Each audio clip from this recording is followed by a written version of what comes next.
Section 2. The 50-30-20 Money Plan. Part 1. The most important stuff. In 1972, the average family had only one spouse working, but even with just that one paycheck, they only spent 54%, a little over half of their income, on fixed expenses. That is, expenses that had to be paid each month, like the mortgage, insurance, basic food, any car loans, debt payments, etc. By 2005, the average family had both spouses working, yet they spent a whopping 75%, or 3/4 of their income, on fixed expenses. Why is this critically important? It is important because it makes the average family today much more financially vulnerable. In the past, if something went wrong, such as a job loss or illness, the 1972 family only had 54% of income going to fixed expenses that they couldn't quickly or easily cut back. The other 46% was discretionary, optional spending. It was spending on things like eating out at restaurants, movies, fashion clothing, and vacations that could immediately be cut back. By contrast, the average family of 2005 had 75% of its income going towards fixed expenses like the mortgage, insurance, and car payments that cannot be quickly or easily cut. All that they can cut back immediately or anytime soon to cope with the crisis is a mere 25% of their expenses.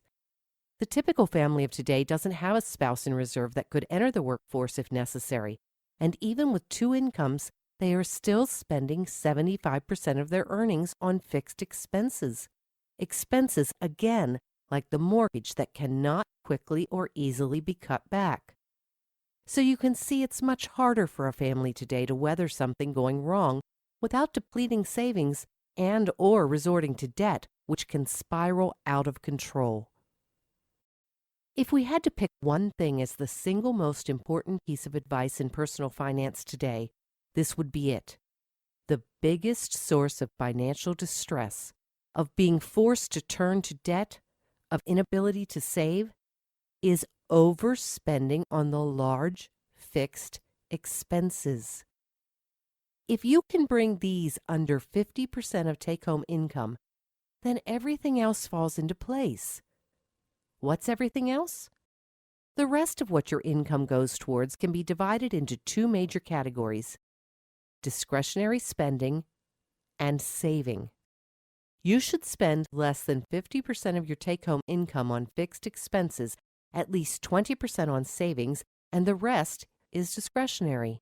You can spend it on anything you desire, from entertainment, restaurants, to new clothes, to video games, to a big screen TV. Now, one might argue that saving at least 20% is the most important component, but saving that much is very difficult or impossible to do if fixed expenses are not brought under control. If you remember only one thing from this course, this should be it. Keep your fixed expenses under half of your take-home income. A pie chart of the 50-30-20 money plan looks like this.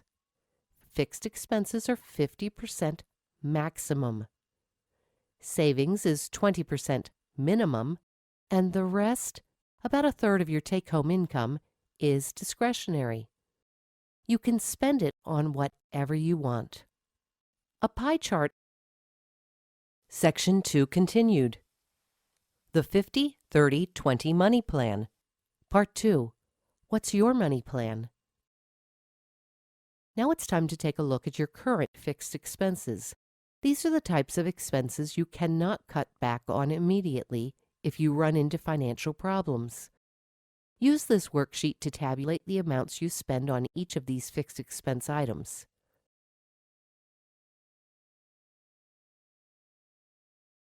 Next, we need to know how much your take-home income is. Use this worksheet to summarize your monthly take-home income.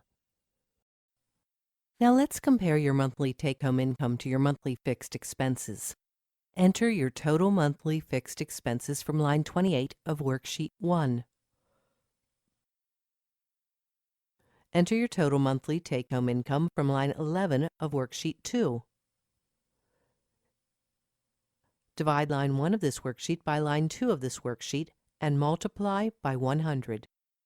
This is the percent of your monthly take-home income that goes to fixed expenses.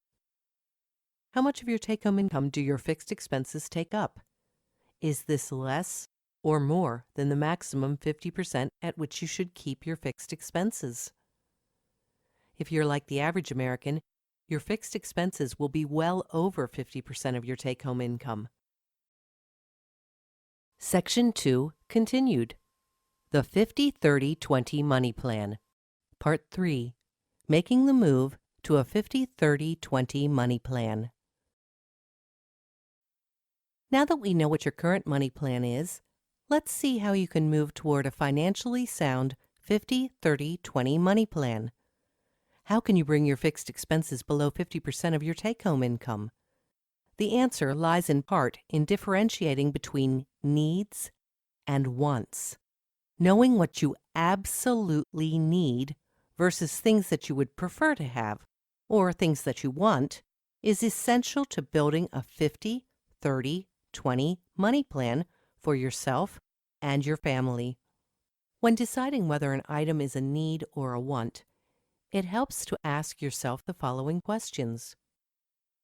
Could you live without this for 6 months to a year?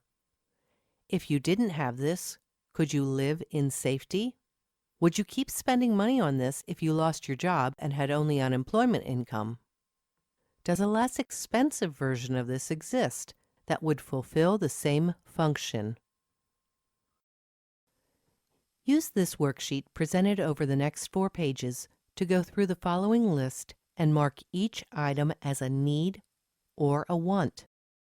You should have each member of your family go through this list and add their own needs if necessary to discuss your family's needs and wants. In addition to identifying needs, think about what monthly minimum expense would satisfy this need without the need turning into a want.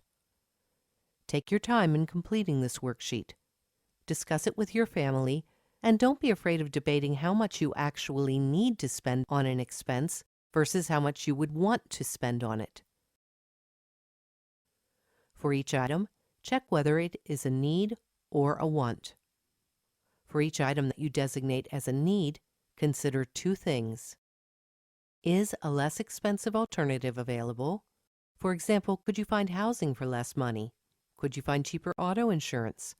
Could you reduce your water usage, etc.?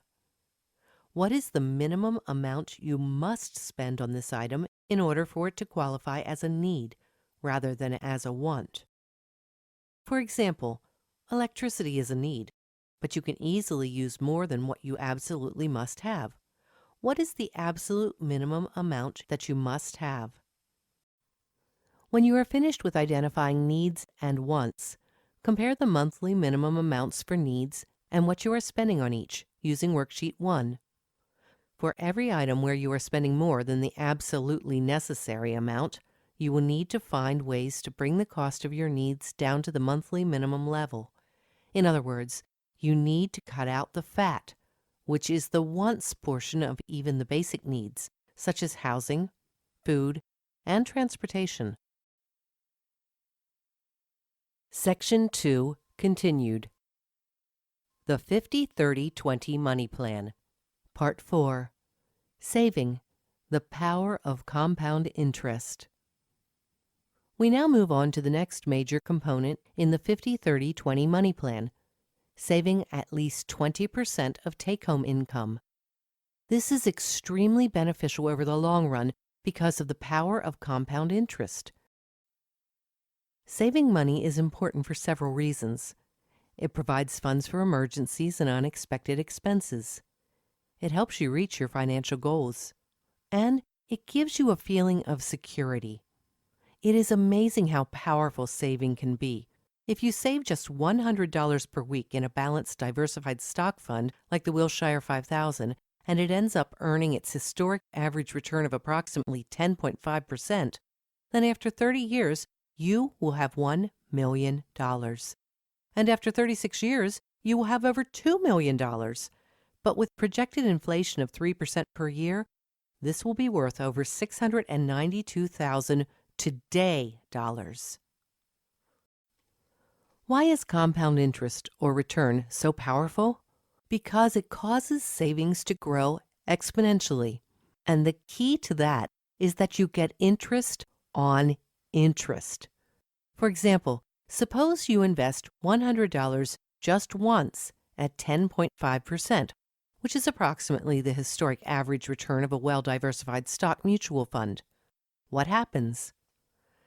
You start with $100, your investment, and at the end of the year you get interest equal to 10.5% of what you started the year with. That is $10.50. So you get $10.50 interest. Plus, you have your initial investment of $100. So at the end of year one, your account has $110.50. In year two, you start the year with your $100 initial investment plus last year's interest of $10.50, and you get interest on both. So this year, you get an extra $1.10 in interest, which is equal to your interest on last year's $10.50 worth of interest. That's where the expression interest on interest comes from. So now your account is worth your initial investment of $100 plus year one's total interest of $10.50 plus year two's total interest of $11.60, which adds up to $122.10. Now let's see what happens over the long run. As you can see, the interest you earn every year keeps growing. In year 50, you are earning over $1,300 in interest alone. And your one-time investment of just $100 grows to over $14,000. The annual interest payment and the total amount in your account really takes off over a long period of time as the interest on interest grows exponentially. Graphically, it looks like this. This is what we mean when we keep mentioning exponential growth. We mean growth with a ski slope shape that over a long period of time really takes off. $100 was deposited one time, and 50 years later it grew to $14,726.99. By year 50, your account has grown to about $14,700, so now you're getting 10.5% of $14,700 as opposed to the 10.5% of only $100 you were getting when you started out.